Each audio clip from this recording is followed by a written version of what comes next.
What's up? Oh, sorry, I was vibing. What's up, everybody? Hey, welcome back after Thanksgiving. This is Frolfcenter, December 3rd, 2020. Welcome back. I missed you guys. How was Thanksgiving? Y'all have a good one? Yeah, wonderful. Wonderful. I'm joined as always with Adam, Cody. How y'all doing tonight? Y'all drinking on anything? Yeah, man. I get that Kings County bourbon. It's pretty good. Still tastes new because it is. I don't know. I like it. I'm digging it. What you got there, Cody? Four Roses bourbon. It's pretty good. Ooh, you can't go wrong with the Four Roses. Yeah, that's a good one. Also, guys, we're going to be giving away one of these nice yellow Frolfer hats later on tonight. We're going to tell you after the guest how you're going to win that one. So you're going to want one of these hats. I'm just going to go ahead and throw that out there. Like, these hats are super comfortable. They're good. Yeah. Awesome. Why don't we just get into it, huh? Yeah, man. So tonight we're bringing back one of our favorite guests of all time. Let's introduce Scott Stokely again, shall we? What's up, brother? What's up, Scott? You know, we get Scott over here on the big screen. Yeah, there we go. As if I tilt the camera just right, it looks like I'm a member of the Starship Enterprise. Oh, nice. Nice. Go ahead. Oh, that's funny. In space. Well, yeah, exactly.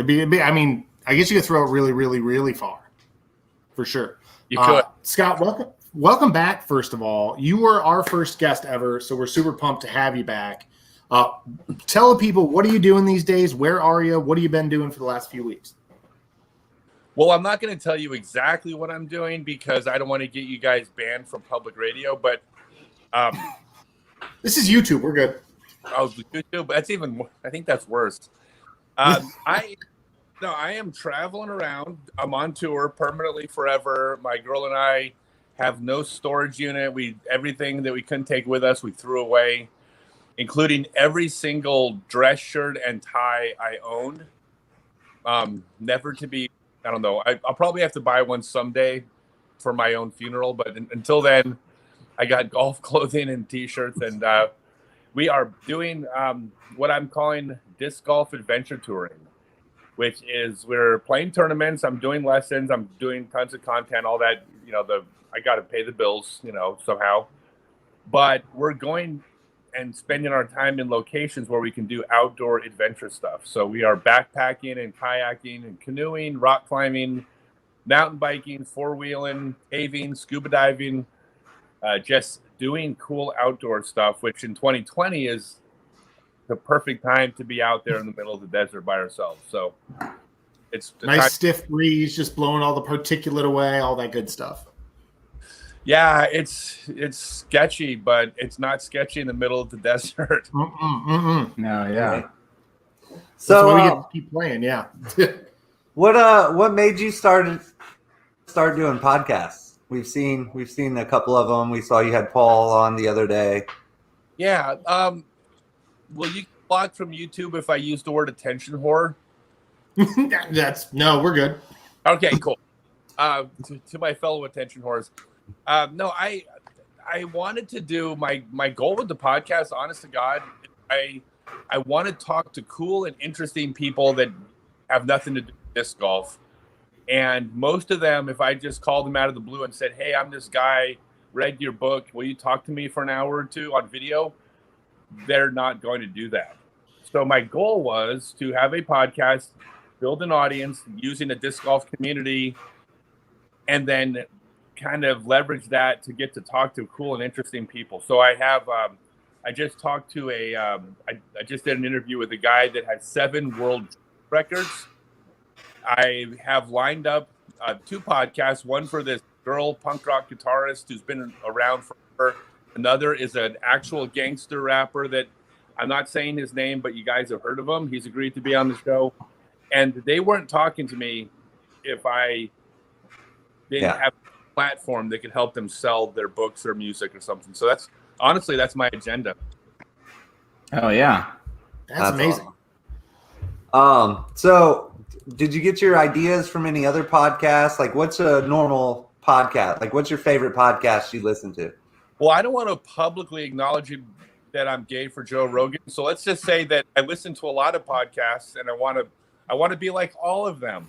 No, I'm a huge Rogan fan, like probably most people these days. That model of basically doing things that he had fun. He was talking to his friends, and it leveraged into him talking to cool and interesting people is 100% where I got the idea from. Nice. So it's the idea stolen. I'm a huge Rogan fan, so Nice. I'm named. So I know you've only had a couple so far, but who's been your favorite person you've interviewed? Well, I've talked to Paul, Simon, and the juggler, and a couple other people. I'm going to say Paul Ulibarri only because it'll piss off Jeremy Colling. Oh, Nice. Okay, so I need to go back and re-listen to that one. Has there been anything that's taken you by a storm, like starting this whole podcast up? Like any struggles with it? Like, what's the process with it and everything? I had a podcast a couple years ago called Disc Golf History and Legends. I did about a dozen episodes. I was just talking to my old friends and people that had built the sport in the early days. I was very interested in it. The audience of people that wanted to just hear the old timers talk was small. Yeah. And after about a dozen episodes, it already seemed to plateau, which that's a very small sample size. But that's when I realized that I'm going to talk to these old people. I interviewed Victor Malafronte, PDGA number 002, which was fantastic. But in order to get people to listen to me talk to Victor, I need to talk to Ulibarri and Simon. Yeah. So I'm trying to balance that. I'm also doing tons of instructional content on my YouTube channel. right. Yeah. And blowing up. I mean, I got a couple of videos recently. One I just did got 40,000 views in the first week. Damn. Yeah, it's catching on. But yeah, I got a buddy who's working on his forehand play, and he said that something you said in one of those videos absolutely changed him. And he had a pretty good forehand for like a month, and then it went away for his own reasons. But yeah, it was. He said it was Scott Stokely saying, "Throw it like a baseball, throw it like a baseball," and it was like this mantra that he just kind of put in his head and it worked perfectly for him. Yeah, well, the way I've designed the online content is I produce free online content that is designed to work for a month and then implode. It requires the person to pay me for an online private lesson because that's where I'm making all my money. I do online video lessons. So Yep. I've set people up. Started to tell you guys that everything I taught you that's been working so well is going to fail in February. No. See, this guy didn't do it himself. I'm saying no. Your advice was great. He had a good springboard and just kind of hit the edge of the pool kind of thing. But yeah, yeah. I've done 12. I mean, well, before I was doing the private lessons, I wrote the first book on disc golf throwing technique. I'd been to 470 cities doing clinics where I'm talking at people. And I say at instead of to because I've come to realize that the clinics it's not that they're not valuable. YouTube videos are valuable. But YouTube videos and clinics are the same thing. You're just mostly talking at people.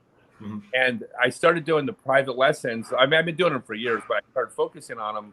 And I've done about 1,200 in the last 3 years. And my level of teaching ability, since I started working with people rather than talking at them, has gone through the roof. I mean, to the point where I've done 1,200 lessons in 3 years, and I almost feel like 300 lessons ago, I didn't know how to teach at all. Like I'm still learning and evolving as a teacher so rapidly, working one-on-one with that number of people that now when I'm producing the video content, I'm able to communicate in a way that I couldn't have before. Like everything I'm doing and the way I explain it is because I've got, 1,000 people that I've gone back and forth with to fine tune how to explain these things. Where before I would explain them, people would applaud.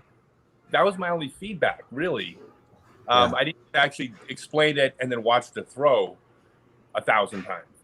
So I'm super proud of it because it's taken a lot of work to get to this point. But yeah, I'm pretty happy. And so you've got a big funnel for this. I mean, you've been in the sport a really long time. You innovated the sport quite a bit in your time in the sport. So like you're kind of seeing it, you're seeing the entire thing and bringing it in. So you've got a different perspective than maybe like the guy down the street giving lessons too. Yeah, I mean, and I tell everyone that if there's a local pro in your town giving lessons, take a lesson. I mean, if someone's better than you, you have something to learn from them. And even if that pro is inexperienced at giving lessons, I mean, I was too. So was Yeti. So was Will Shoestrick. So is Danny Lindell. So is all the, I mean, Dave Feldberg's fantastic. I mean, there's so many great teachers, but we all were really good disc golfers and not good at teaching at one point. Or not good, that's not fair. But the local pro that's trying to learn how to teach is going to be better than not working with anybody. So take a lesson from the local pro for sure. And that person is going to get better at teaching if they stick with it too. So, and then someday they'll be elderly like me, and then they can. Then they can tour the van. Then they can really like teach and give the wisdom. Right? Yeah, I mean, you really are doing it. Like just doing whatever you want on the road sounds fantastic. I do have one more question about the podcast, real quick. The dream guest, like the big pie in the sky, the person you would in a perfect world would get a chance to talk to, who would it be? Wow, that's a real good question. Would Charles Darwin? Sure. We can go alive or dead. That's fine. Okay, we'll go Charles Darwin then. And how many hours of podcast do you think you would need Right. to on out of that? With Charles Darwin, well, after I spent, by the way, I have a Charles Darwin tattoo on my leg, so I may be the only one who has it. I have a Chucky D tattoo, but yeah, no, I would talk to him until he got tired of talking back. Okay. By the way, we were talking about space earlier. I actually got, believe it or not, I could tell one of the only frisbee stories that take place in space. Okay, this sounds perfect. You guys want to hear this? Yes, we do. Absolutely. Okay. So I'll first have to explain that in the early days of frisbee, flying disc sports, disc golf was one of the events that was played at a frisbee tournament. It was called frisbee because that was Whammo's brand name. It was a generic term that just meant flying disc sports. And most tournaments had multiple events. And one of those events was called Maximum Time Aloft. And that event was played. You threw the disc up in the air. The second it left your hand, the time started. How long could you keep that disc in the air and have it come back to you and you catch it one hand clean? Well, the time stopped when it first hit one hand. And the longer the time, that was the measure, right? How long you put up. Yeah. And there was an entire skill to play the wind correctly, to throw a shot that goes up in the air, but then as it comes down, it begins to flatten out and then glide and then hover and lower slower. So there was a real skill, a dying skill, but there was a real skill to MTA, Maximum Time Aloft. So the guy that had the world record was a friend of mine. He passed recently. His name's Don Kane. And he had the record for forever. Like I don't want to misquote, but he set the record. I'm pretty confident in like the 80s. Never been broken. And I'm so sorry I don't even have the exact time, but it's around 17-ish seconds in the air. Wow. 10 seconds is good. 12 seconds is phenomenal. His record was 17 seconds. So they were looking at doing a publicity stunt up at the International Space Station. And they wanted to do some publicity, so they just jokingly came up with the idea, the astronauts, of what world record could we set in space? I mean, whether it's, air quotes around setting the world record, but there are things in near zero G that you can do. And one of them came up with the idea, what about maximum time aloft with a frisbee? We can let the frisbee go, wait 19 seconds, and then catch it. We would technically set the new MTA world record. So they brought in Don Kane. He came into NASA. He actually sat in the headquarters, and they broadcast this. They broadcast this live, where he was actually looking at the astronauts about to break his world record. I mean, of course, we all consider this pretty silly, but he waited for his time. And the thing about these space stations is when you're doing an experiment, you can calculate that every single minute is costing, $75,000 or some amount of money to do this. So they only had like 1 minute set aside to try to break this record. So the astronaut takes the disc in his hand, and then he lets it go, and they start the time. And as soon as they start the time, the disc begins to slowly float across the screen towards the wall, and the record is like 17 seconds, and it's like 10, 11, 12, and it hits the wall. Okay, it doesn't. Yeah. Wall. And Don's pretty happy. He's like, cool, my record's safe. And they said, well, we have 30 more seconds. Do you want to try it one more time? Shit. Yeah, we'll try it one more time. So the astronaut takes the frisbee again, lets it go, and it starts heading towards the wall again. 11, 12, 13. And as it's approaching the record, the astronaut reaches over and goes and blows on it. 16, 17, 18, caught for the world NBA record. That's ridiculous. Awesome. Yeah, there we go. Frisbee in space. I love it. Ever have known about this had you not brought me on? And now you can literally die now. There's no more. Yeah. I absolutely can die now. No, We used to do a fun fact section. I think we're not going to do it anymore. I think that's the funnest fact I've ever heard. I think they've all been done now. Yeah, and for him to get to go to NASA and actually get recognized by NASA for a world record he set is like it's a trip. It's pretty cool. So that awesome. story I think exists. I think that's the only one. Yeah, that is Don Kane, and it was 16.72 seconds was the old record. I looked it up while we were talking. So There you go. got Nice. it. Yeah. That's So amazing. everybody this week on Twitter and has commented on it. How do you feel about the PDGA drug testing open players? They're debating it right now. I've heard, right? There's been a Twitter, flaming it's- Twitter turd happening about it. Yeah. I don't identify with any political party. I try to be more of a free thinker. But if I was checking boxes with some Facebook quiz, they would stick me in the category of libertarian.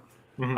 I don't want, I don't know what the hell someone does in their private time has anything to do with what you do at your job. That doesn't make any sense to me. I can't wrap my head around it. If it's performance enhancing in a certain sport, I get. And if you are flying an airplane or driving a school bus, I'm fine with that. But if you're throwing a frisbee in the park, what you do in your spare time is your own. I think that's creepy. Honestly, I'm not a fan. Yeah, I think one of the bones to pick was the fact that they were talking about in a tournament, at a national tour event. Katrina Allen made the point. I don't want someone who has to make an OB call for me smoking weed out of their vape pen right before they have to make that call. So that was her rebuttal to that. But I think that's so blatant to me. There's so many people watching now. I don't think.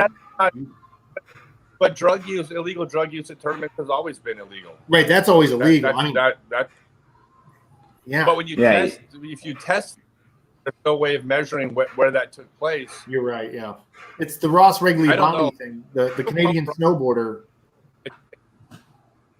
Yeah. I was gonna say, there's that Olympic Canadian snowboarder got high at a party and then won the gold and then got his gold medal stripped after winning because he had smoked weed 2 weeks earlier at a party or something. Yeah. I don't. The world's changing. I mean, we're in Colorado. They just legalized mushrooms there.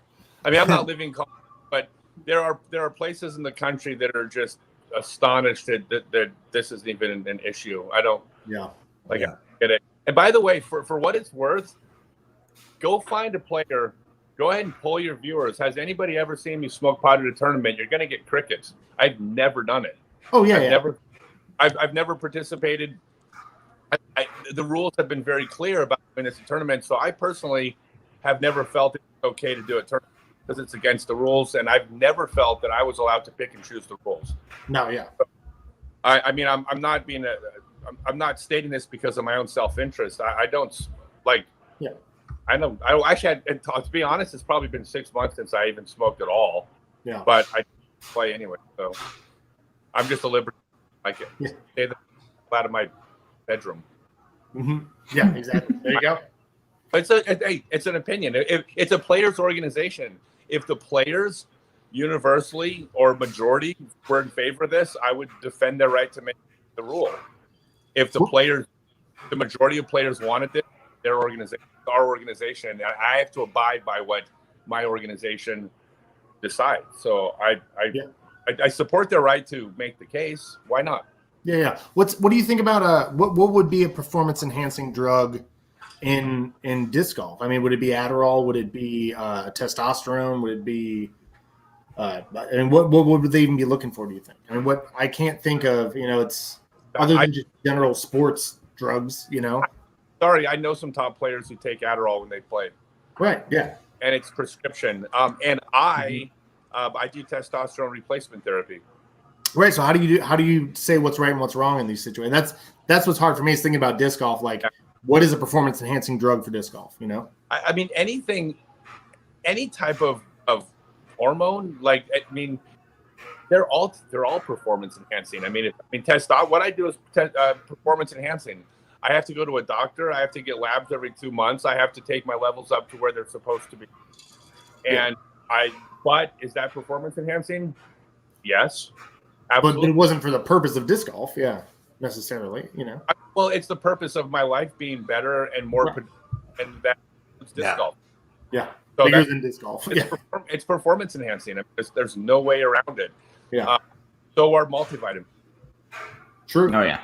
A little B12 in the morning, get you moving. Yeah, I don't like tricky questions. I mean, the answers aren't. I mean, every sport's debating these right now, but I just on an emotional level, I have a problem with anybody carrying what I do in my house, my home, or my bedroom. Yeah, and so that is where I want people to stay out of. What I do at tournaments, you have every right to make those rules and enforce them. By the way, I was on the committee. I was on the NorCal committee that pushed. I was one of the people that pushed to enforce the enforcing of marijuana rules at tournaments. Yeah. And this is when you were part of the board of directors? Most of us that were pushing for those rules back in the early days of sport, the vast majority of people were smoked pot sometimes. And they're still pushing for it to be removed from the sport itself because it doesn't belong in a professional sport, and it doesn't belong at PDGA tournaments, especially in the early days when we were representing our sport maybe one time the whole year that we're getting to show the neighbors and maybe the media who we are. It was 100% could not be part of a professional sanctioned event. You're going to see them smoking at the Olympics, But, Yeah, they're not breaking off in the woods to go smoke in the Olympics. Yeah. I you know what? I know people. I know people that are high-level jiu-jitsu practitioners, and it's part of their sport. I know people who are caddies on the PGA Tour, and they're PGA professionals who partake as well when they compete. Right. Yeah. What was it? Mike Tyson said he was high during his fight. He said he smoked before his fight, smoked after his fight. Who did? Mike Tyson. Mike Tyson. It doesn't surprise me. Yeah. I mean, he's also a businessman now. He might just be hyping up his product. Yeah, for sure. Yeah, he does own a couple of farms. So we're on the topic of rules and stuff. What does the PDGA need to do in 2021 to be better? I think the PDGA is doing fantastic. I think one of the biggest, probably my biggest complaint about the sport is when people come up to me and say, "What do we need to do to fix the sport?" And I'm like, I'm so not even aware of it being broken. Well, I think now it's more an improvement thing or a mitigation of we have a lot of people coming into the sport who are just there should be a good way to bring them all in at the same time in the right way. And I think maybe a lot of people are thinking, what can the PDGA do with this big new influx? Can they do something different? Do they have to? Is there a more inclusive thing? I don't know. So the thing is that if I was to make a checklist and I was to break the sport into 20 different categories, everything from prize money on the pro tour, the amount of courses going into the ground, how many women play the game, are the juniors, television, popular culture coverage. I mean, we are going in the right direction in every single category, and we have been for 40 years. And here's what I think happens, and I think this is unfortunate, is that I think people are measuring our sport based on the prize money at the pro tour event for the top players against ball golf, and look at how far we have to go. But if you took prize money, and by the way, I'm a huge fan of pro tour. I'm friends with all the kids on tour, or a lot of them. I wish they were making millions of dollars. I like nothing more for them to make a shit ton of money. But aside from that one metric, try to find a metric where we're ball golf, right? Accessibility, we have as many or more players now, where we're about to pass them. We don't have any financial barrier to playing. We're trying to diversify the sport more. It maybe has a ways to go, but we're ahead of ball golf there. I mean, hey man, we're killing it. We need more prize money for the top pro. That too. Yeah. I'm saying we're not at the point. My opinion. Yeah. So it's I mean, I think the PDGA does a fantastic job. I think that they get a lot of shit, and I think it's ignorant, because unless you're actually at PDGA headquarters and actually sitting in someone's chair on their lap watching what they do every day, it's impossible to judge them for what they do. Yeah. The people I know at the organization work hard and care about the sport and are making the best decisions they can. Like I'm a huge fan of the PDGA, and I'm about as anti-establishment as you're going to find. But I think our organization I think they're doing a great job. Awesome. I don't hate it. You've been traveling around a lot, and I want to know, because I've seen pictures of you in a Barbie box. I've seen pictures of you all over the country doing these fun little, almost kitschy things. Like, what's the coolest one? Like, what's the one you don't want to miss? If I'm traveling around the country and I see a road sign for something, what can't I miss? Okay, don't miss any of them. Oh, sure. Okay, I only I've been to the world's largest frying pan, the world's most toxic lake, the Greyhound Museum, the Span Museum, the largest ball of twine, a creationist museum. I've been to all of them. Do you want to hear a story? I'll tell you my favorite one. Yeah, that's what we're here for. Okay. All right. So my all-time number one favorite tourist destination. My best friend Randy Lom, and our two girlfriends at the time, were traveling through northeastern Wyoming, and we saw a sign, a hand-painted sign on the side of the road. By the way, there's no humans that live out there. We saw a sign that said, "Take a tour of the," or the sign said, "World's deepest hand-dug well," with an arrow pointing down the side road. And we're like, yeah, I mean, obviously we're not going to miss that. So we shoot off down the we drive out into the country. There's no telephone poles. There's nothing. You come around this bend over a hill, and in the middle of nowhere is this mobile home. This is trailer sitting in the middle of nowhere. And as we drive past it, there's a sign, hand-painted sign that says, "Take a tour of the world's deepest hand-dug well." And we were like, yeah, take the tour. So we pull up to the well. By the way, there's not one word of this story, you have my word, that is an exaggeration. This is exactly what happened. So we pull up there, we knock on the front door. The guy answers the door. I don't think he's ever had anybody show up at his place before for the tour. I kid you not, he comes out, he's wearing boxers, a wife beater shirt with like spaghetti stains on it. He looked exactly like Rodney Dangerfield in Natural Born Killers, if you remember that. Spit image. Hair frazzled, dirty hair, beard. I mean, the guy was a mess. And we said, "We're here to take a tour of the well." And he's like a little bit surprised, and he goes, "Maybell." He turns his head. He goes, "Maybell, get out here, girl." And this girl, like this 15-year-old girl, comes walking out. She's got her like flannel shirt tied up in a knot around the front. She's got two pigtails. She's chewing gum. And, chewing it and then playing with it with her finger. And she looked exactly like the cliche of the farmer's daughter, except we're in northern Wyoming and there's no farms out there. It's just desert, right? So she comes out and the guy says, he goes, "Maybell, give these kind folks a tour of the well." And she says, "That'll be $4.50 for each of you."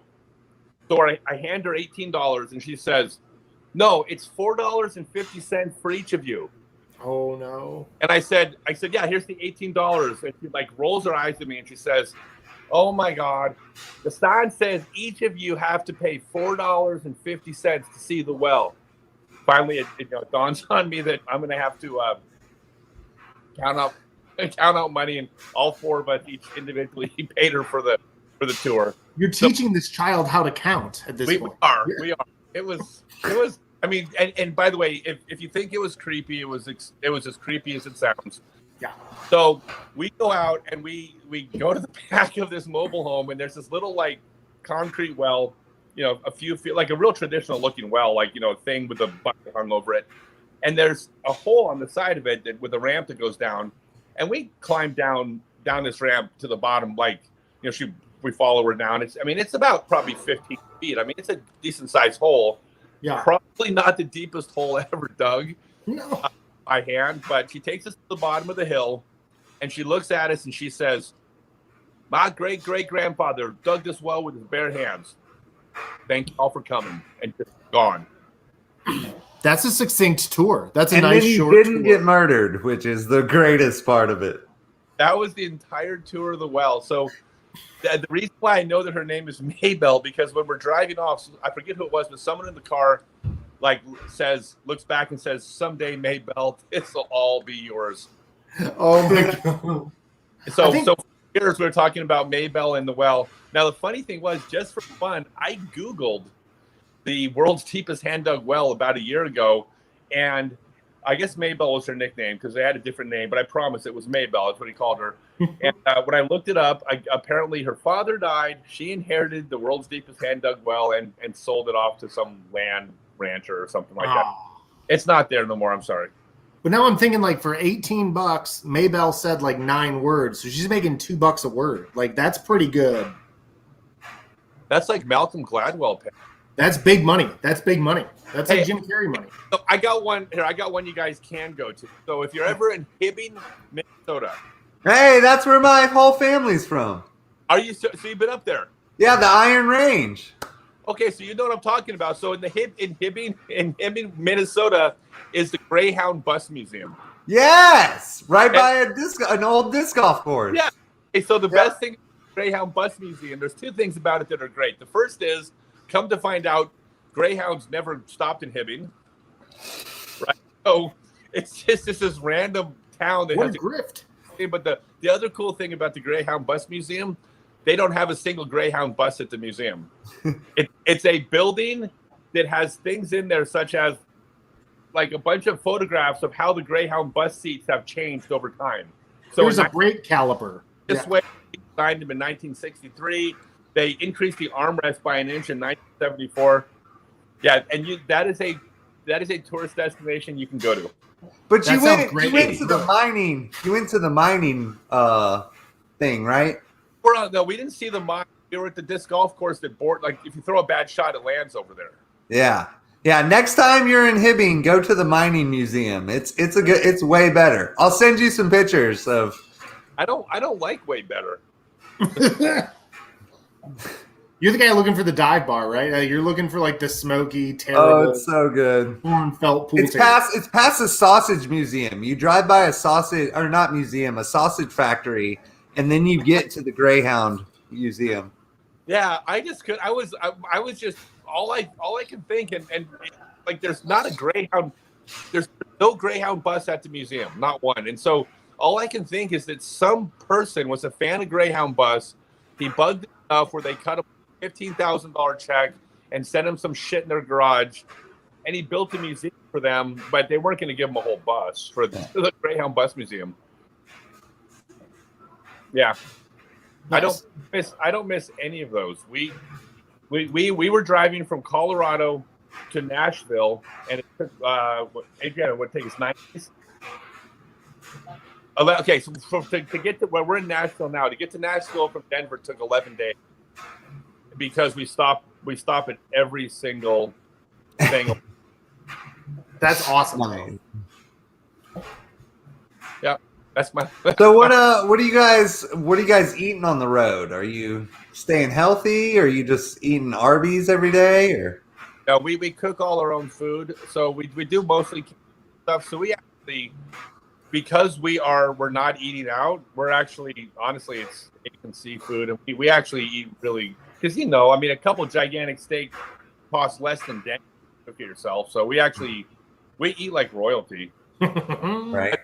And we cook it, we stop at like a park or side of the road, or we do mostly backcountry camp. So So we don't do the whole like campgrounds ever if we can help it. We actually just find like BLM land on a dirt road, drive out to the mountains, find a piece of flat ground, hike in.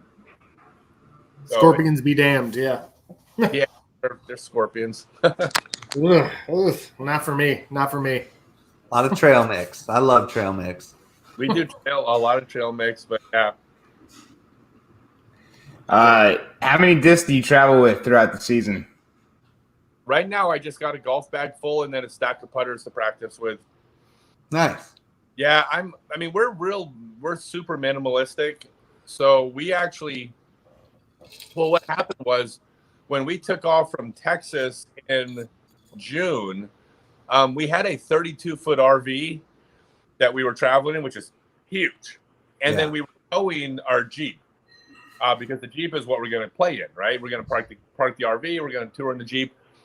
We get out to Colorado. We have a brake problem, and they quote us $6,500 to fix the brakes. Oh, boy. Because the parts they were out of production, they were going to have to go on the internet and search for them. It was just a nightmare. So what we did is we just took whatever we could fit in the backseat of the Jeep out of the RV, and then put the RV in storage and just kept going. Nice. So we've been traveling with just about nothing, that's plain.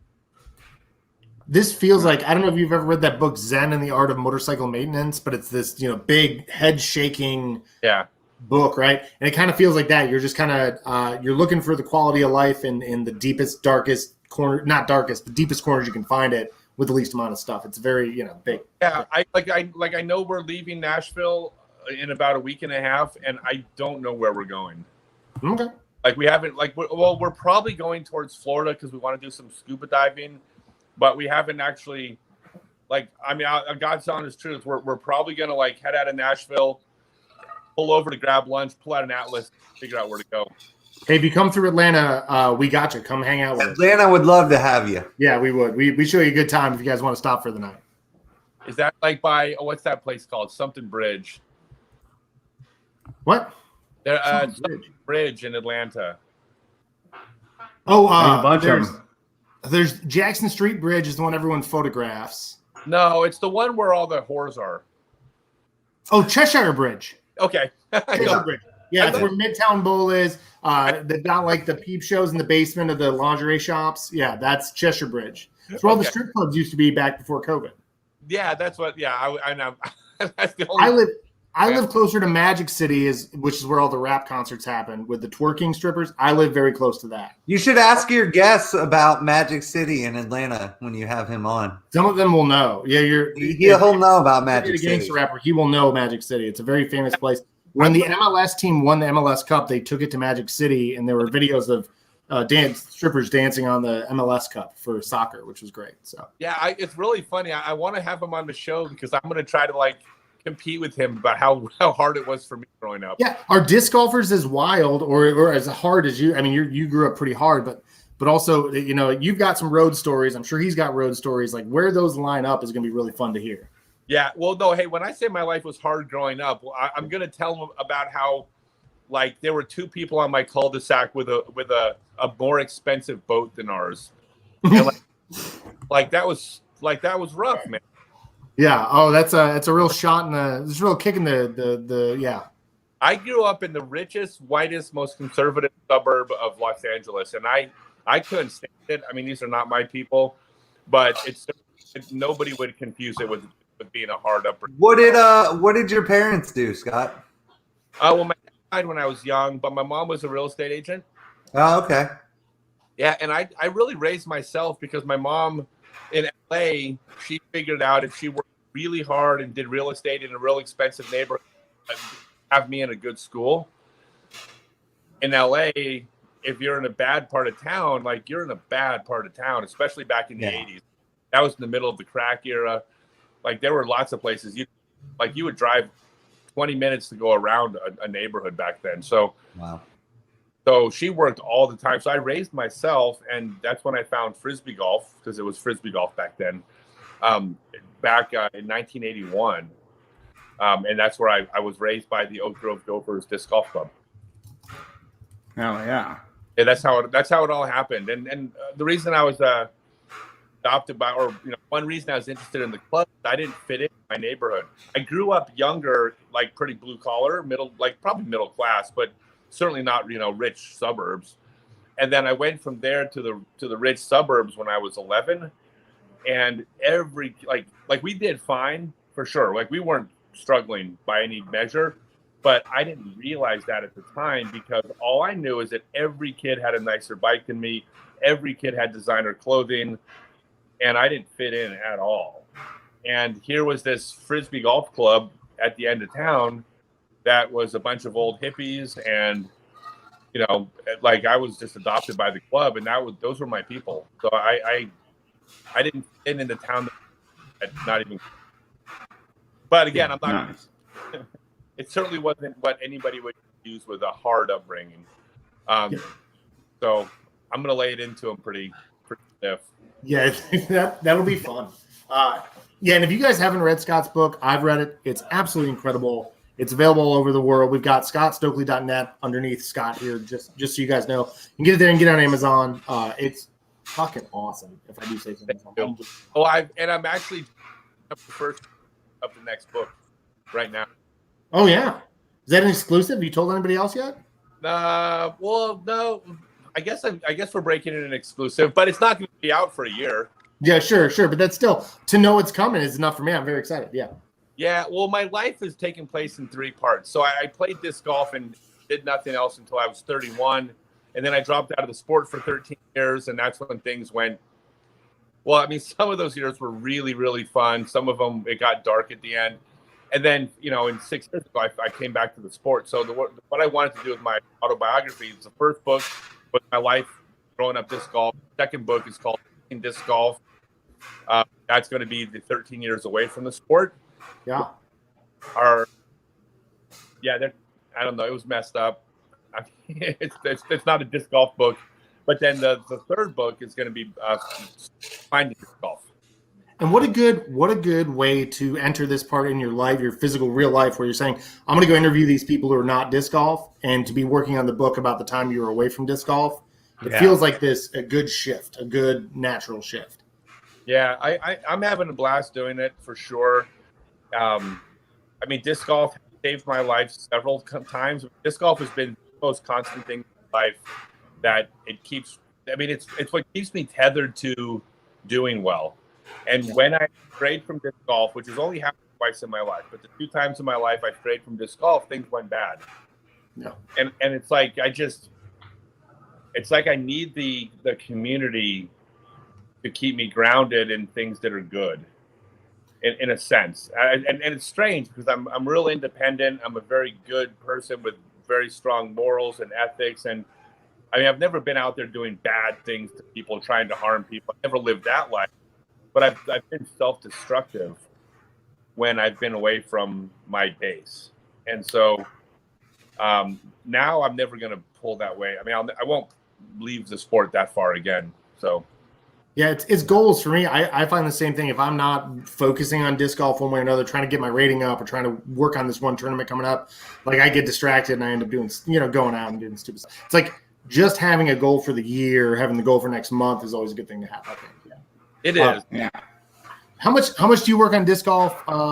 If you're going to do field work or putting practice, which one do you do and why? I don't throw a lot. I'm 51. There's a point of diminishing return. Yeah. Practicing. If I practice, I can't practice a whole lot before I start harmed by it. Gotcha. I somehow, and this is cracking me up, but I brought my rating up to 1,010. Thank you. Heck yeah. Yeah. It's really cool for, at 51 years old, to have my rating going up again. And I think the biggest reason is that it's just form and mechanics. My mechanics now are so tight, and it's everything that I teach. But the way I teach the mechanics of the game are kind of like they're idiot proof. Like when you do this, the disc has to go the direction you're aiming. When you do this, the disc kind of has to fly straight. And now I do those things, and it requires far less practice because the mechanics are better now than they've ever been. Someone just asked me, actually, ironically, and I think it's a great idea, so I'm going to make a video about it.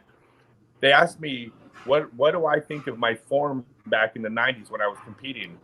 Nice. And there were things wrong with my form back then. If I was coaching me, my observation would be, I can't believe you're as good as you are throwing the way you do, doing stuff wrong, mechanically wrong. And so, fortunately, back then, there was a lot of mechanically wrong throwing because we didn't have YouTube and the sport was poor. But so now I don't go anywhere near as far, but the disc is always on the fairway. I don't miss short putts. So, yeah, the long answer to your question, I don't train a lot the way I would with repetition. I just stay healthy and practice some, but not That's a lot. good. In the game, when you're saying, you're not throwing as far, but you're in the fairway and not missing putts, would you say you're golfing more than you're playing at this point? That I'm what? Golfing more than you're playing? Like, is it more golf? Is it more strategy now at this point, too? Do you think the mental game's coming a little bit? Not more about strategy. It's about just not making mistakes. Sure. Not goosing. Yeah. Yeah. I remember, this happened. Okay, so this happened a couple of years ago, but when I came back to the sport, I hadn't played, and basically, for the most part, hadn't played in 13 years. And so I came back, and I instantly, when I came back, said I'm going to go on tour. And I'm still trying to play Open Division at 45 years old. And I didn't win a tournament for 9 months because I was just coming back. I was probably 970 rated or something. Nothing to sneeze at, but not winning tournament level. And I moved to the Masters division after 9 months. And right off the bat, I won 5 tournaments in a row, 3 of them A tiers, 1 of them an NT. I beat Patrick Brown and Jonathan Baldwin. When I moved up to older players, I was playing about 1,000 rated, which in MP40 is not too shabby. Right. It's, even now, 5 years later, that wouldn't be anywhere near as competitive. But 5 years ago, I was, competitive with that. And then after I did that, after I won those 5 in a row, I moved to the Open Division and went on to win 7 more Open in a row. Most of them C tiers, but I went to an A tier where I beat Paul Ulibarri, Matt Dollar, Drew Gibson. I won an 8 and so I started really playing well. But the thing that was so fun to me when I moved back down to Open is that everybody on the lead card threw farther than me. Yeah. Everybody's putt looked better than me. Everybody looked more athletic than me. If you watched the 4 of us throw and you didn't know anything, you would wonder why I was on their card. Because they were out throwing me and every sense they were playing, except they forced in more strokes. And it was such an interesting thing. So I'm I know I didn't pass the eyeball test, but all I was doing was I didn't fuck up. Yeah. I'd play a 4-round tournament and have a book. Yeah. And that was really the big difference. And they would outdrive me, but I was never off deep in the woods. I was always out on the fairway. And so it wasn't a matter of playing better. It was playing less poorly, if that makes sense. Sure. My motto is make less mistakes than everybody else. Let everyone else try harder than me, but I'm going to make less mistakes. That's what I've always done. Yeah. But at the highest level, you can't do this. You can't compete at a major Open tournament. You need to make great shots. Yes. Yeah. Make a ton of them. You have to be aggressive. You've got to be on. But at in the Open division at a local B tier, mm-hmm. or in the MP40 division, which is what I'm playing now, really it's just about reducing mistakes. It's not about doing anything special. That's awesome. Yeah, I agree with that. So, but behind your success, you've got to be having some good discs in the bag, right? Yeah, sure. What are you throwing nowadays? I'm throwing. It's a mixed bag on purpose. Okay. All these companies, they all give me all my discs for free. I don't pay for any discs, but I've never made an agreement with them for anything specific because I want to keep everything flexible. Scott, let me just say, you should never pay for another disc in your life, is what I'm saying. I don't. No, yeah, I was gonna say. But I love Dynamic. Dynamic has been fantastic to me. I love the Felon, the Raider, the Trespass, the Harp, which is not Dynamic, but it's Trilogy. It's West Side, yeah. I'm throwing the Piwaka Waka from RPM. I throw the Wizard from Gateway. I like throwing the Phase from MVP. I throw my favorite disc right now is the Berg from Costa Plus. That's a good disc. Yeah, Great if disc. shot with the Berg, I'm throwing the Berg 90% of the time. I love that disc. I never had a good finesse game until here. When I was to a tournament, this is how much I love the Berg. I've never been a good finesse player. I've never considered myself, not me. Nobody would have ever considered me a good finesse player. You were the boom sauce. You're gonna boom stuff. Yeah. That was never my strength. And so when I lost power, I was kind of screwed because I didn't have the good finesse game. I just had nothing more. I mean, I had a sidearm, right? But and I went out to it. The last tournament I went to was this real technical finesse course, and I shot 10.29 over 3 rounds, which for a non-finesse player on a technical course it was really good, right? And yeah, I did it because it was all the Berg. I threw the Berg on 75% of the holes. The Berg is like, I use the Gator a lot. Yeah, I love the Berg. Yeah. Yeah, the Berg's a good one. Low disc. Yep. So one of my goals, what I'm doing, my plan for 2021 is I want to make a bag, and I want to, if I can, I want to carry just all discs from small manufacturers, because none of them have real complete sets, but almost all the small manufacturers have 1 or 2 good discs. And what I'd like to do is go out there and I want to win tournaments. I want to win tournaments and for the companies that can actually be like, hey, it doesn't matter that it's a mixed bag. Hey, we won this tournament. Hey, we won this. We did that, and kind of just rep the little guys. I that's what I like to do. Hell yeah, that's totally. So, but I love the Felon. I couldn't give up the Felon. Yeah. That's the one dynamic disc that is.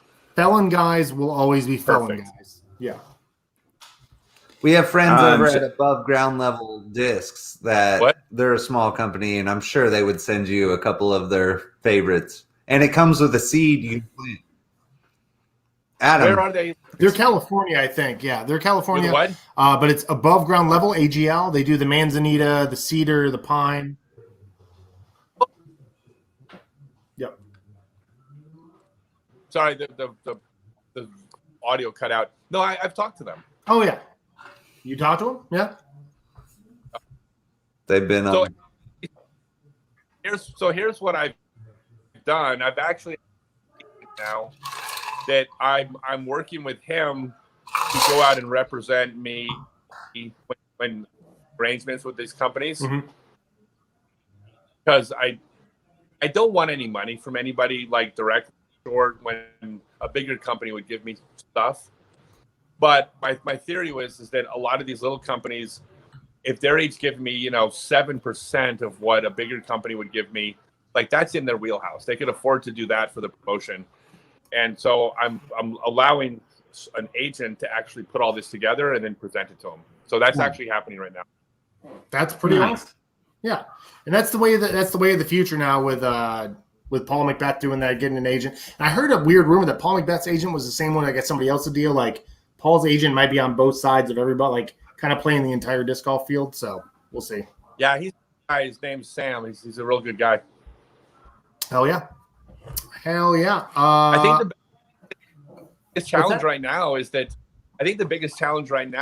that because it's new, no one really understands how this works. Right. I mean, like no one wants to mess with the relationship with these companies they've been working with, but the agent is what allows you to keep a good relationship.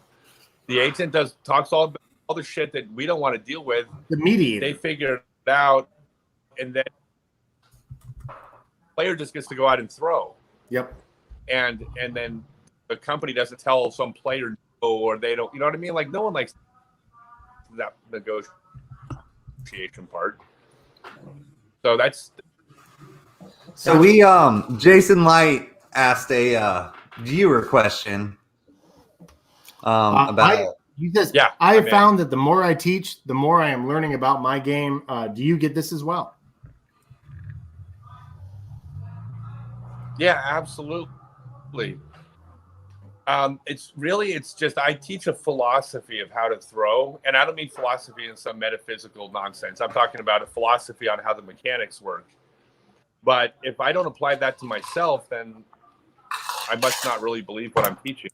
Yeah, right. Exactly. So me breaking down how to throw is the correct way to throw. There's a right and a wrong way to throw a disc. There's a little bit of variety when it comes to putting because it's not the same as driving. But with driving, it's just physics. I mean, our bodies are built a certain way. Physics is like physics and probability. Ruh-roh. Hey, fellas. I think we lost Scott for a second. Guys? Did he jump out? Did he jump out? No, I can hear you. He fell off. His signal went to absolute crap. So this is funny because this is exactly what happened in the first episode with him. Dude, it hadn't happened the whole time, but the first episode and this episode, that's hilarious. Yeah. But he's in different cities too. Like I think he was in like some far off. I don't even remember where he was the first year, but he's in Colorado now. He said, right?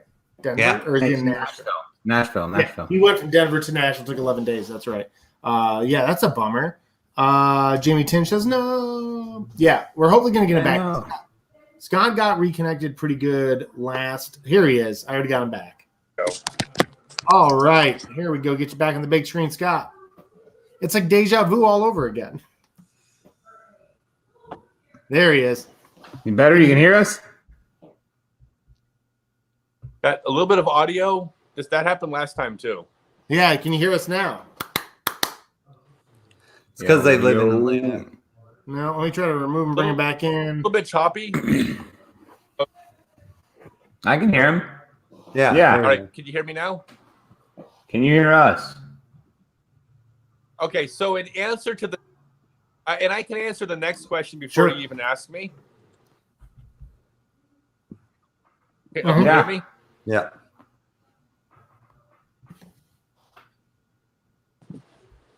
Hello? Yeah, we can hear you. We got you, Scott. Okay, yeah. Yeah. Oh, that's better. Can you hear me now? Yeah. All right. I can answer the next question, the next listener question before you even ask it. The answer is these are 45-inch pythons right here. That's like Hulk Hogan numbers. Maybe if I move it closer to the camera, I can create this incredible illusion. Like push up on it, like you just push it up from behind or whatever, like that trick. I don't know. Yeah, I can get with it. Hey, Grandma. 45. What do you say? All right. About that, right? On to the fun question. I'm estimating. Go ahead. All right, Scott. So Paul just bought himself a new McLaren. Let's say you sign the same contract. What's the dream car going to be for you? A slightly newer McLaren. Yes, just to get him. I'm about it. What? I like it. All right. All right. That's hilarious. What song are you singing at karaoke, Scott? What's your go-to? Well, before I answer that, actually, we have a 2005 Jeep Wrangler named Luna that we are going to be tricking out as much as possible. So I will put every dollar into making Luna more four-wheelable. I've gotten real into off-roading. So here, I got some news to share if you guys are interested in some big ticket. Yes, please. So I took one of those Ancestry DNA tests. Oh, nice. And I'm 4% redneck. I'm 10. That's it? Yeah. No, it's Austin's true. like 80. No, I didn't realize I had it in me. And by the way, I don't have the redneck that makes me drink shitty beer or but I figured out I like four-wheeling. And so I've been doing a ton of off-road Jeepy and have become hooked on Jeep roads, and they're all rated with different ratings and obstacles, and you get points, and there's this national organizations for Jeepers. So I've actually become a four-wheeling person. So A four-wheeling person. I'm 4% redneck. I had no idea. You learn a lot. Everybody should take the test. You never know. We need to see that on it's a lot of fun. You know, it would be really fun. Like if someone like in North Idaho took the test and it turned out they're like 9% liberal or something. Like that would just or anyone 20 miles outside of Atlanta being blue at all. Period. Yeah. No, what song am I singing at karaoke? Yeah, what's the go-to? Yeah. The go-to right now. I honestly, I'm a huge fan of Broadway musicals. It's probably something from Hamilton. That's a good one. I would not expect any other answer. Yeah, that's awesome. That's definitely what we thought you were going to say. Yeah, we had bets on it. My end goal when it comes to what I want to do in disc golf, is God's honest truth. The point where I can say that's it. I've hit the peak. Is I want my book turned into a Broadway musical. That is my end goal in life. Is to get I will sing. Cody might even head up on that one. Yeah, don't let him sing in it. I mean, Green Day got it done with a very bad album. You should be able to get it done with a very good book series. That's what I'm saying. That's my only goal. Neil Patrick Harris is going to play Dan Roddick. Oh, man. Like what? Who would play? He'll be about that age by then, McCoy. Right? Jack Black plays Kevin McCoy. Jack Black plays that. That's not a bad idea because Kevin has put on a few recently. I think. I just spit my beer all out of my fucking. Oh, that was good. That's going on the highlight reel. You just made the highlight reel. Oh, yeah, that was good. A couple episodes. Put on some boundaries. He's putting on a tournament. I'm playing in this weekend. We'll see if I show up and I'm still on the board. The Doc Holiday Memorial. Yeah. But anywho, Barry Schultz came on the show a couple. What's that? Oh, go ahead. Okay, so we had Barry on the show a couple weeks ago, and he described you as a 10-year-old boy trapped in an adult's body. Would you agree with that? And is there a similar Barry Schultz anecdote? Let me say that's far better than being an adult in a 10-year-old boy's body. Oh, I bet. The old soul crap. Yeah, no. Mm-mm. I'll let that one settle in for a second. Yeah, come on, Scott. I love Barry. I got a bunch of Barry stories. I'll tell one. My first year out on tour, Barry invited me and my girlfriend, or I guess she was my wife then, whatever. But invited us to stay at his house when we were in Sheboygan, Wisconsin. And Sheboygan. Barry went and stayed at his girlfriend's house. So we had the whole place to ourselves. And it was basically, there was a downstairs living room, kitchen, and then there was an upstairs loft, and that was the bedroom. It was a little small place. And so I wanted to make microwave popcorn. So I went downstairs and I put a bag of popcorn in the microwave. And I did set it for 20 minutes and listen for the pops to get far enough apart approach. So I stuck it in there for like 20 minutes, went upstairs, got distracted, and forgot all about that I was microwaving popcorn. And next thing you know, 20 minutes? Are you kidding me? Well, we didn't make 20 minutes because the entire upstairs started filling with smoke. So I got threw my pants on, got dressed, ran downstairs, the entire kitchen, across the kitchen, pulled the microwave popcorn out. If you've ever burned popcorn, it is the most horrific smelling thing you've ever smelled your entire life. And we opened up all the windows and put on a fan, but I mean, it absolutely reeked. I thought Barry was going to be pissed. Barry walked in the house. His house smelled like burned popcorn. It was horrible. He laughed his ass off. He thought it was a really funny story. Invited me to come back the following year, even after that happened. And I came back a year later. I walked in the door, opened the door, walked in, and smelled burnt popcorn. A year later, the smell was still suffocating his house. That's awful. So yeah, that's so funny. How do we get you and Barry angry enough at each other to do a Barry Scott, almost like a Barry and Ron Converse match? How do we do a charity match with you and Barry? Make that work? God, I would have a hard time getting angry at Barry. You want to hear actually the best Barry story ever? Sure. Yeah. I mean, if you got him, we're here for it. All right. Well, this one's not a funny story. This is just my favorite disc golf story in my life in the sport. This is my number one favorite story. It directly involves Barry. So Barry was probably my favorite rival back in the 90s. I had a bunch, Ron and obviously Ken, Mike Randolph, etc. But Barry was probably the closest thing I would call a rival. We went head to head so many times at major tournaments. He won some, I won some. So I took 13 years off, and so this is a little bit of a longer story. You guys got a minute? We got a minute. Yeah. Absolutely. We're glad to have you, Scott. Okay. All right. So, thank you very much.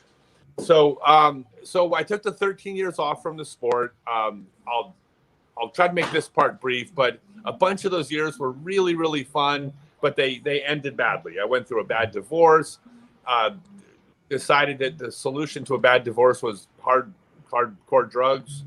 I had it was a pretty short period in my life, but there was about an 8-month period in my life where drugs were that's what I did. That's how I was coping with my divorce. I lost my house, my business failed, the whole country music song, except in Colorado. Yeah. So everything had completely gone to shit. And I felt at that moment, that I was the biggest loser, piece of shit human being who ever lived. I lost my wife to another man. Like, I just felt like the most worthless thing ever. And in hindsight, in a lot of ways, I probably was. I mean, I wasn't doing anything for society, for myself, for my world, right? That's just what drug addiction is. And so a situation came up where I wound up having to wander back into a disc golf store in Denver called Fly Green. And I mean, literally when I was outside the door walking in, I was the biggest loser who ever lived. Everything about me, I just hated myself.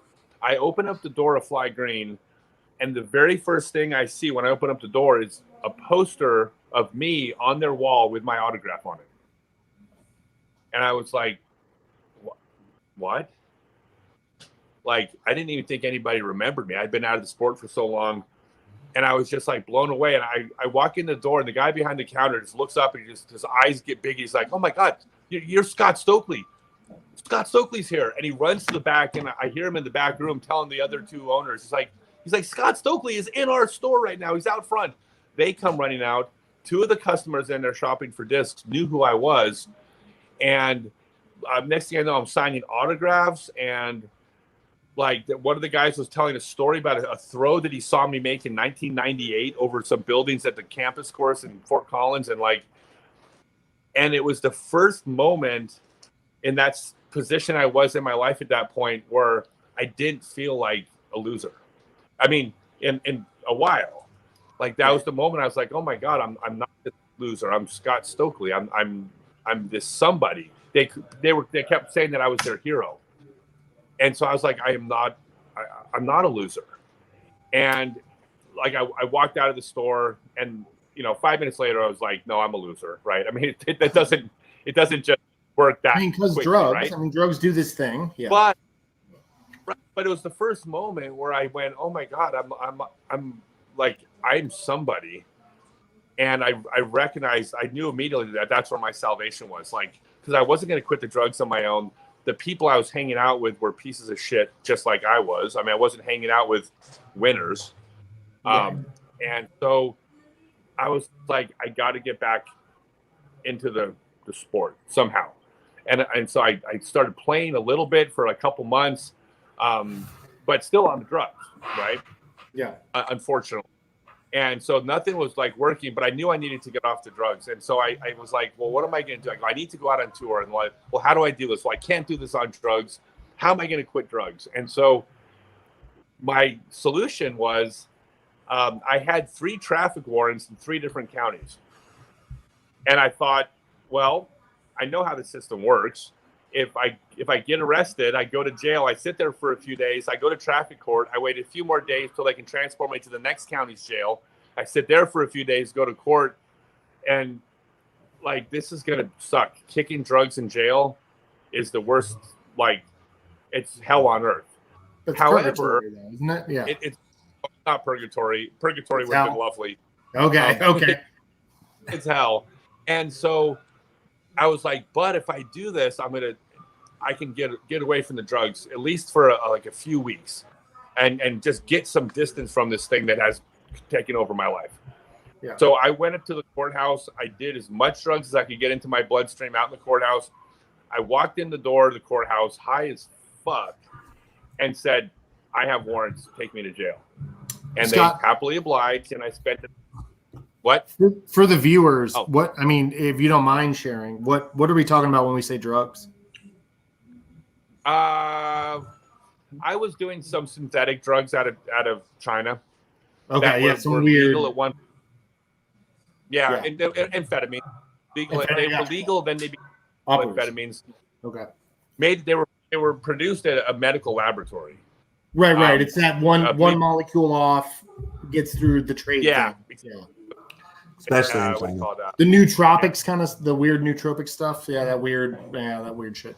Just curious. I'm like, no, I know. I call it meth on meth. I mean, it was. I mean, that's what Adderall. Yeah. No, Adderall's not meth. I mean, you don't think so? Like Adderall would be. Says, it's methamphetamine over amphetamine. I mean, it's no. Yeah. It's way more intense than Adderall. I mean, sure. Adderall was not a substitute for the stuff that they make in China. It was a whole different class of. Gotcha. Sorry, so, touching nerve. So anyway, so I go to. No, it's okay. I'm open. This is all going to be in the next book. My life is an open book. I will share everything because I can't help people. If I keep this stuff close to my chest, I can't help other people. So I will share everything. If we have a viewer. Go ahead. I'm sorry. Oh, no, I was going to, but if you had something to inject. Well, I was going to say, if we have a viewer right now who feels like you're speaking to them, is there some sort of grab them and ring them kind of thing you can say? The only thing I ever say is that because there's not one program that works, there's no such thing as this is the only path to getting better. It's bullshit. And any organization that says that they're the only way to get clean and sober, that's what cults do, and it's gross. Fair. Cults work really great for some people, but that cult is not everyone's solution. Right. There, you got to find your own solution. But the biggest thing I would say that I can offer is that when I was in this position, I did not believe that there was happiness on the other side. When I was deep down in it, I honest to God didn't believe that I could feel better. And that once I came through the other side, I'm glad that I went through everything it took to get there. It was better.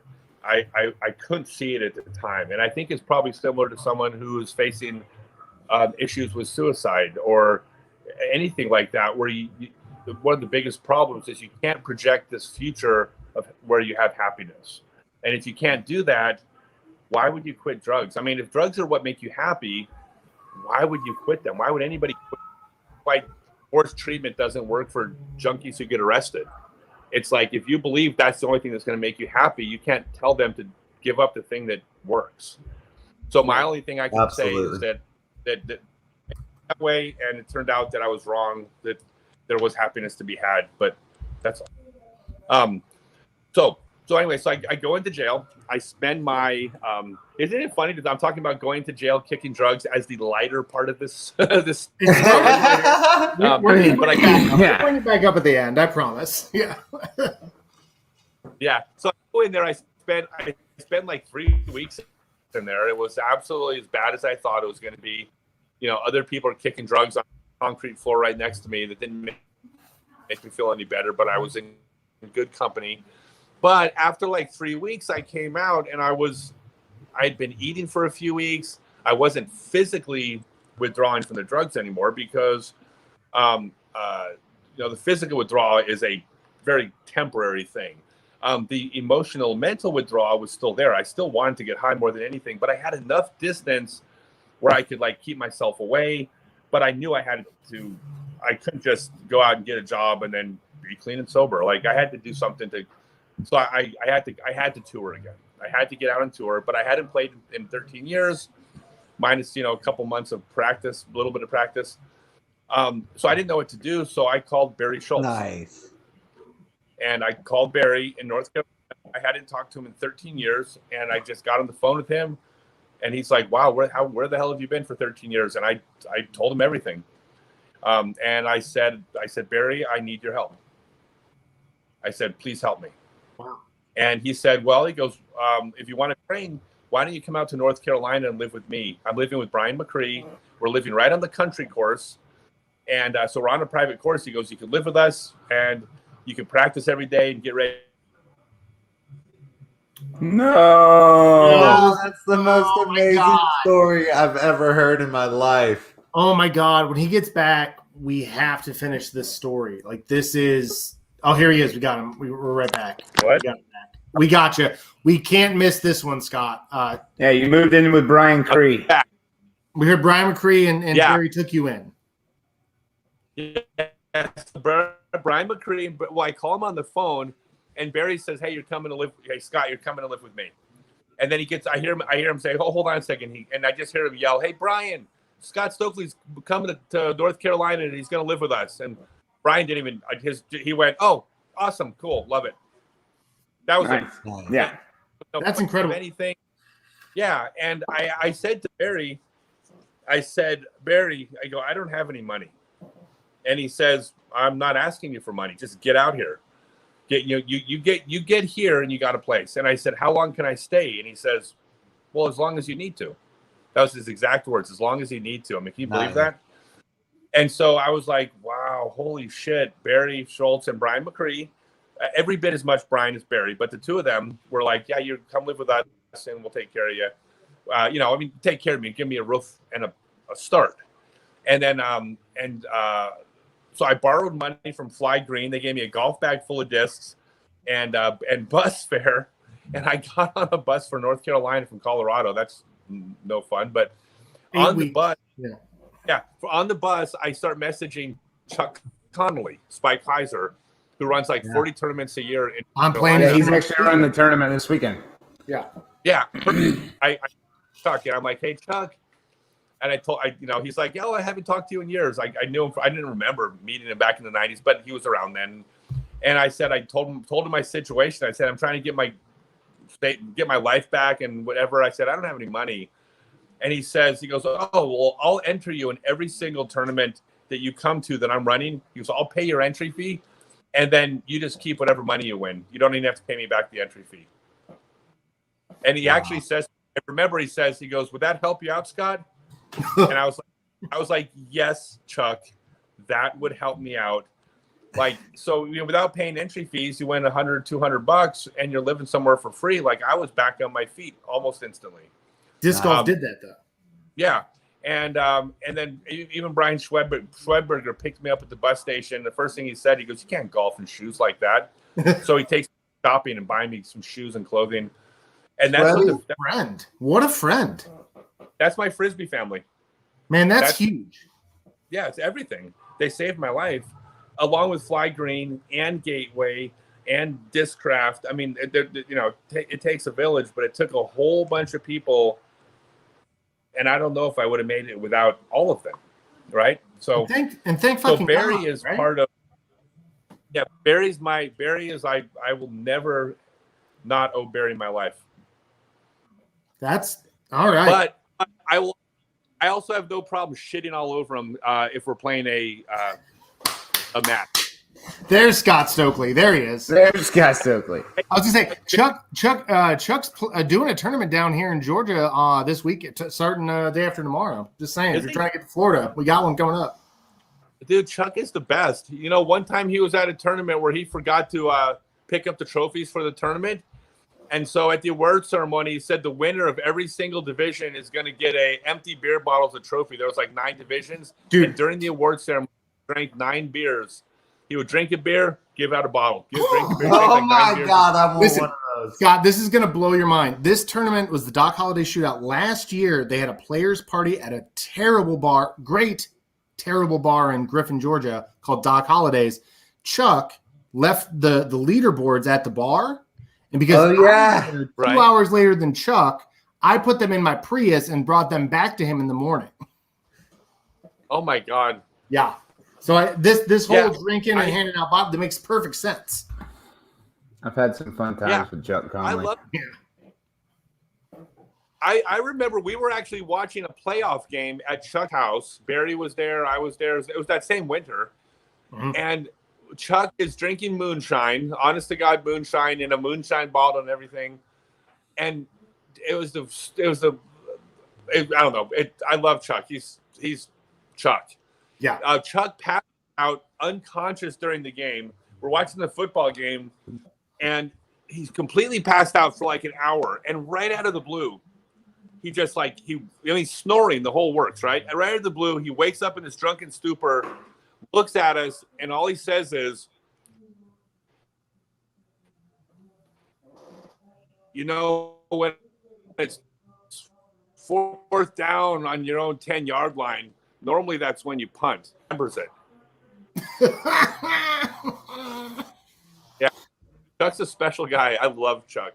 I can't wait to see him this weekend to bring this up and see if it helps me at all or makes it worse for me. We'll see. It was at the Grange in Virginia where he forgot the trophies. Yeah, it was at Doc Holliday's in Griffin where he forgot the leaderboards. Well, the funniest thing of all is that Chuck, that is Chuck, and he'll get up at 5 o'clock in the morning. Oh, yeah. His tournaments are run so smooth. He managed to. I think I sent him a Facebook message, and he hit me up before I even got done sending it. He was like, "I saw you were texting me. What's up?" I was like, "Okay, bro. I got your leaderboards. We're good. We're good." Wow. And by the way, you drive a Prius? Well, so I've had 3 Subarus, and I've wrecked them all in harrowing airbag accidents. So I'm giving myself a 4-year penance of a Prius so I don't die. Okay, so here's one of the theories I heard. I forget who said it, but they had this theory. So you know how you see a person with a giant 4-wheel drive, and they're compensating. They're always compensating for a small penis. So the theory was that if you drive a Prius, you must have a giant cock. Nope, just a Prius. Just a Prius, okay. Just a Prius. I wasn't actually asking, just for the record, before anybody. Oh no, he does. It's an interview show, Scott. I don't know. This is what I thought the hour and a half mark would look like, so we're good. Yeah.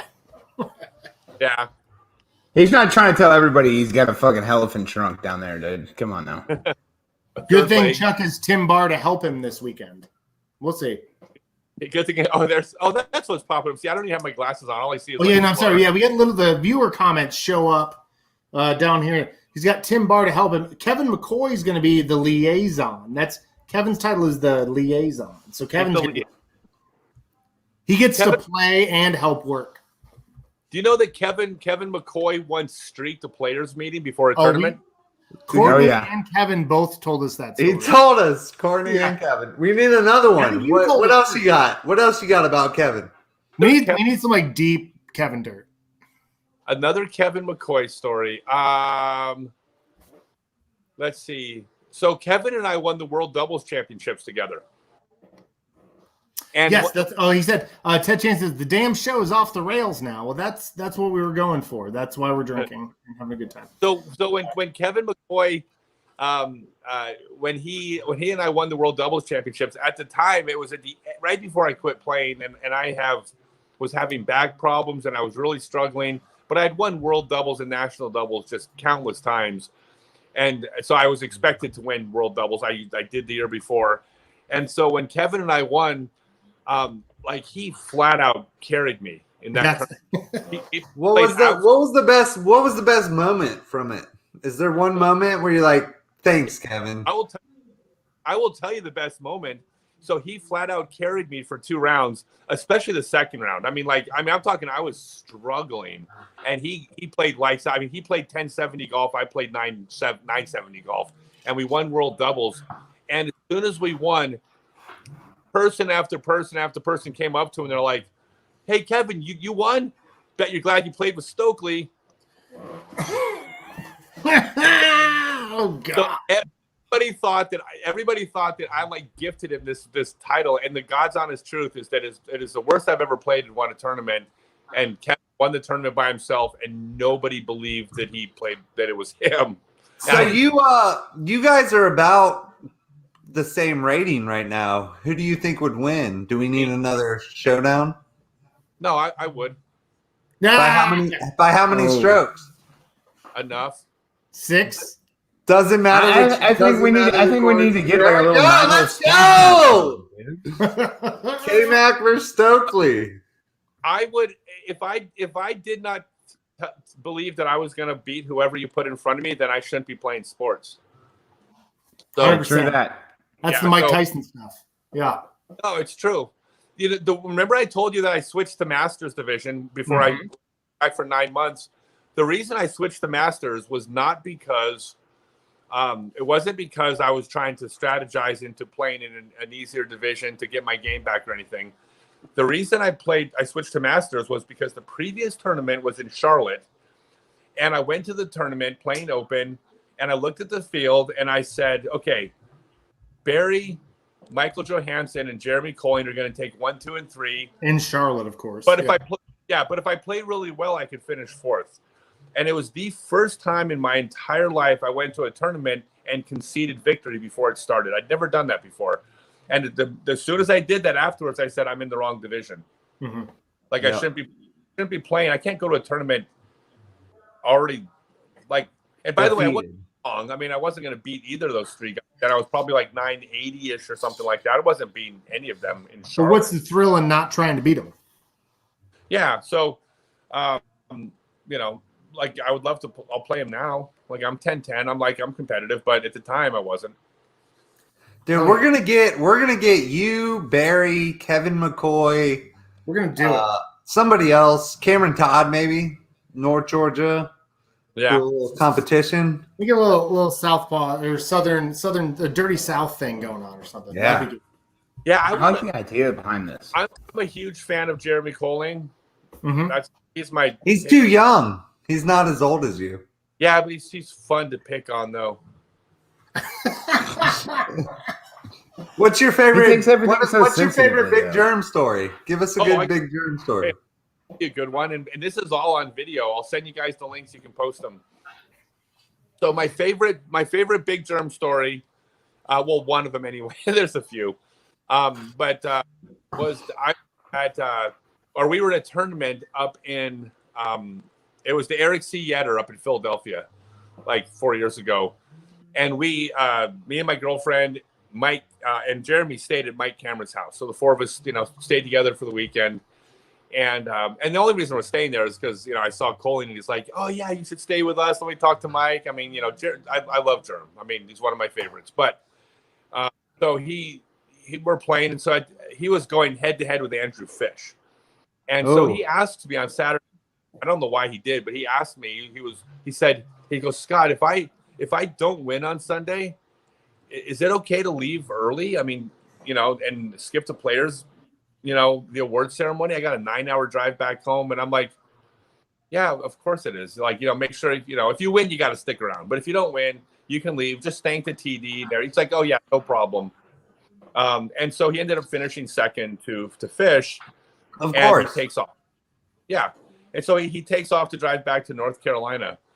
And so what I did was I went to the awards ceremony. And by the way, this is all on. I'll send you the link to the video. So the award ceremony is on video, and the follow-up is all on video. So at the award ceremony, I said to everybody, "Hey, do you guys want to play a prank on Jeremy Colling?" Everybody's like, "Yeah, of course we do." And I said, "Perfect." And so I said what I just told you, how he was afraid to leave early. He didn't know if it was rude. I said, so what I did is I wrote down Jeremy's phone number and a time to call on like 40 slips of paper, and I said, I'm going to hand out his phone number to everybody here. And when your time comes up, just text him and tell him how rude he was being for skipping out on the award ceremony. And then when he writes back, just don't answer. Like, let's see if we can just ruin his drive home. Damn. So So I get on my Facebook page. I block him, temporarily. I post to my page. Hey guys, post to Jeremy's wall that you heard what he did at the Eric C. Yedder and how rude he was being. And then I get on. Then I get on my phone and I text him. And I say, Jeremy, I was totally joking about leaving early. You can't do that. I was kidding. Oh my God, that's so funny. This is like 3 layers of just absolute anarchy right now. Inception. Yeah. I told him, I said, look, people here are pretty upset right now with you. I'll just be honest with you. They're not happy with what you just did. And he writes back this text, totally defensive. Like, I had a 9-hour drive. I said goodbye to the Terminator. I said goodbye to Mike. I looked for you guys. I thanked everybody. I even thanked the spotters. I don't know what else I was supposed to do. He was totally freaking out, right? And so all of a sudden, I'm just laughing my ass off, right? So we're at Mike's place, and then I get a text from Jeremy about an hour later. I get this text. He goes, Scott, you need to call me now.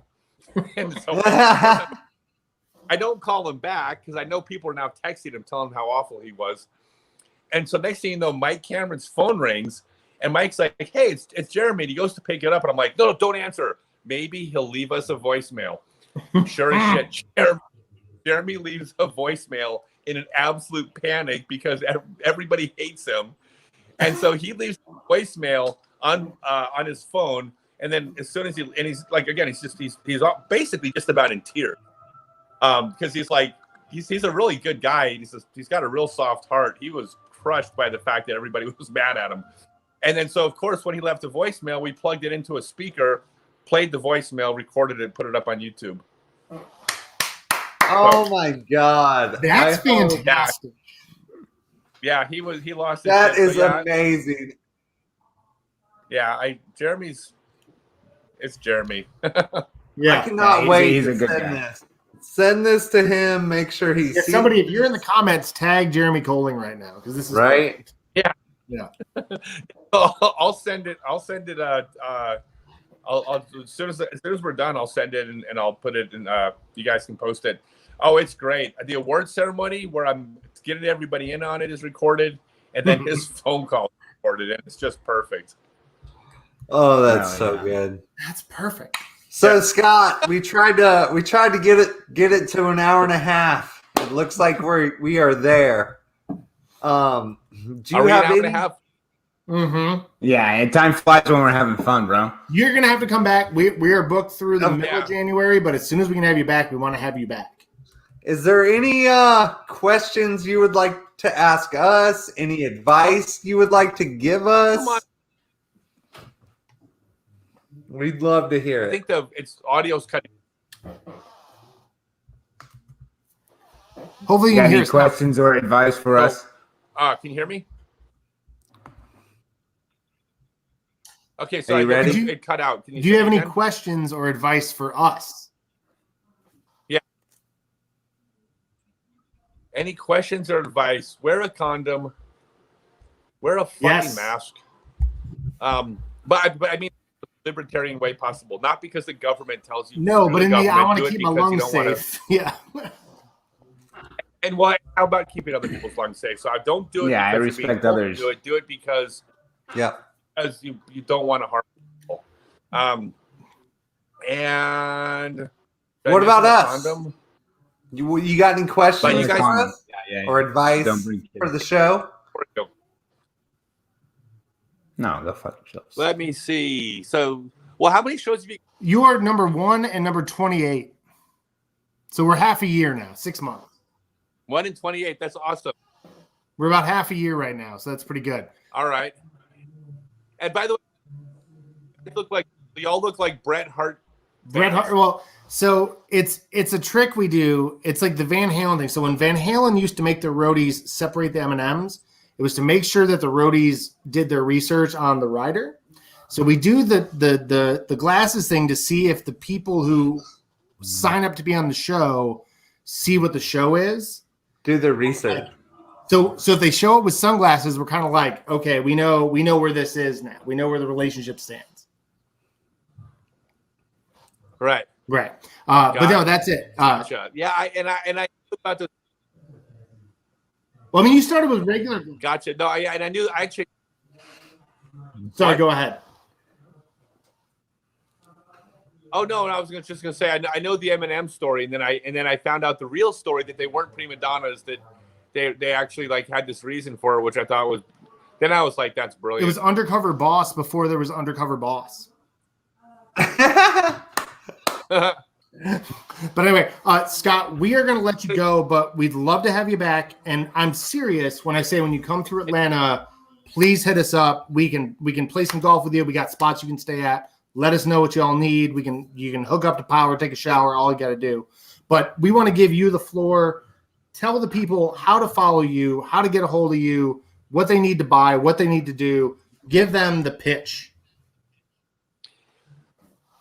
So the pitch is, everyone can see me. Oh, it is just me. Okay. Follow me at scottstokely.net or on social media. I have a podcast. Check out my podcast. It's all over the place. It's going to be interesting. I have all my tutorial contents out there. I'm on Patreon now. So I'm producing a ton of free content. If you want to support it, you can become a patron, which is a monthly cost. You can get a copy of my book if you sign up at the highest level. There's silver level, gold level, and then the highest level is plastic level. And it's month to month, so you can actually get a copy of my book for just about the cost of 1 month at the plastic level, and then you can even cancel afterwards if you want. So you'll get a month of extra content. And other than that, I do private lessons by video. They're all by video now. I'm staying quarantined from everybody still. And other than that, just keep following, keep enjoying. Scott, this has been awesome as always, and I thank you very much for coming on. Yeah, thank you guys for having me. It's awesome. I love it. It's super fun. I love what you guys are doing. Congratulations on episode 28. You know, getting past episode 5 to hit your stride. Now you can just like book guests and just do this thing. It's pretty cool. Yeah, we're gonna figure it out after about like episode 50. It'll get good.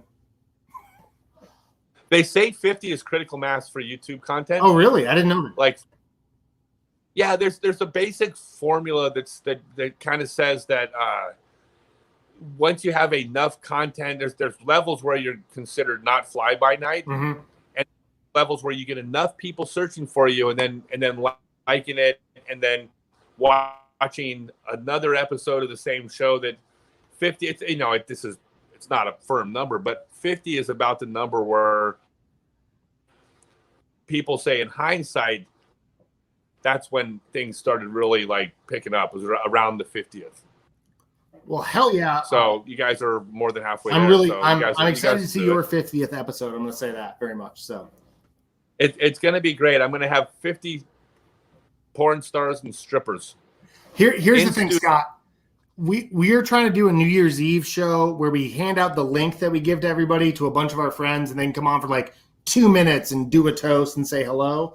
If we sent you a link on New Year's Eve, would you pop in? Yeah, of course I would. Hell yeah. Okay, that's awesome. Good to hear. You know, I'll even make it easier. I don't drink. Like I'm serious. I don't drink. I don't smoke pot. I don't talk anything. So yeah. I'll be the only sober person on New Year's Eve. So I'll actually remember that I have a link and I'll do it. That's awesome. That's perfect. And that's fantastic. Thank you again. We'll have Courtney on and you guys can talk about it too.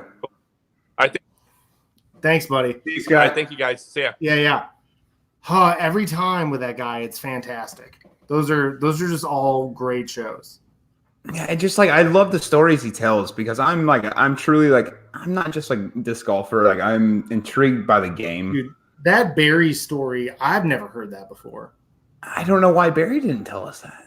Yeah, because Barry's a gentleman. Barry's going to say, that's Scott's business. I'm not going to tell that story, but that's right. But that's now I want to talk to Barry again, and I want to talk to Barry about that story. About that story, yeah. Anywho, like more in depth. This has been an hour and 40 minutes already. Thank you guys for sticking around. ScottStokely.net is where you need to go to find all the Scott Stokely stuff. He's on Instagram. He's on Facebook. He's doing all of that stuff. Please go check Scott out. He has been a gracious guest for us for 2 shows, and it's been fantastic. So I just wanted to make sure that was said. Now we do have some local news. I don't know who wants to handle the Friendsgiving wrap up because. Yeah, we're not gonna talk about it. We didn't do good. We looked fucking fly as fuck, but yeah, we looked really good. Cody, you got to unmute your own mic, bud. Just putting that out there. Yeah, we looked fly. We got paid out. Actually, I'm a professional. I think I'm a professional now. That's right. You guys got paid a whopping $12.50. You got $12.50. I got $13. So whoa, baller! Well, fuck you. Well, I mean that's probably proportionate to how much we gave to the team. I probably gave to Cody should have got about $2 if that was. I don't think I got any. Yeah. As we said earlier, Doc Holidays this weekend down in Griffin. A tier for the AMs, B tier for the pros. You got who won though? You got Chuck down there. What's that? Who won? Like some 20-year-olds? Yeah, some 20-year-olds. I don't know. And we lost. James Burgess, and how far does he throw? Yeah, whatever, dude. Who cares? Oh, wait, is that Paul? No. Mike Chip, Cody James. Oh, somebody had you there. Nice. National news. There isn't really any. Everyone's re-upping their contracts.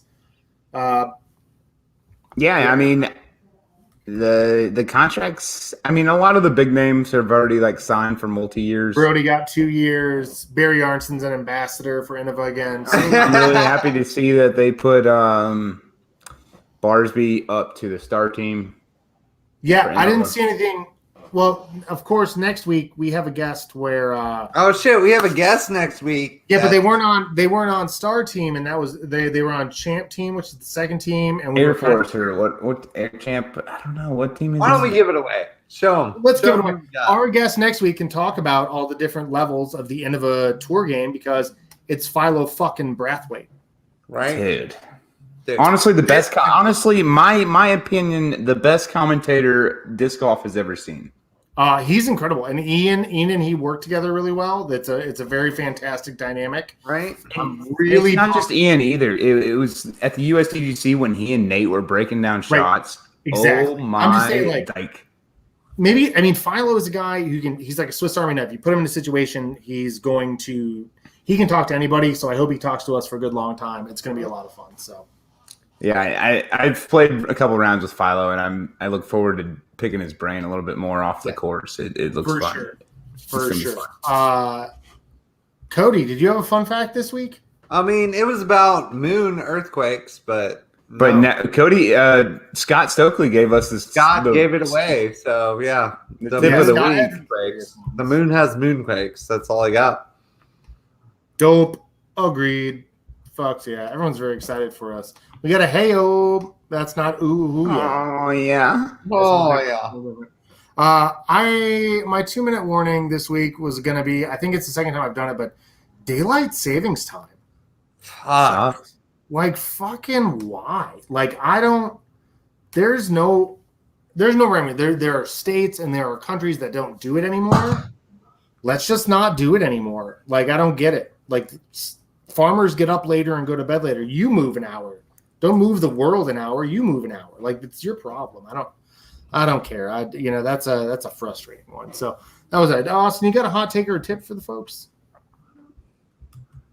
Nah. I need to figure out my own game first. All right, let's talk about. Things are in a bus struggle right now. I want to talk about a giveaway real quick because we do have some viewers now. Our giveaway this week is going to be one of these hats, this yellow and blue. Let's go. First of all, here's the thing.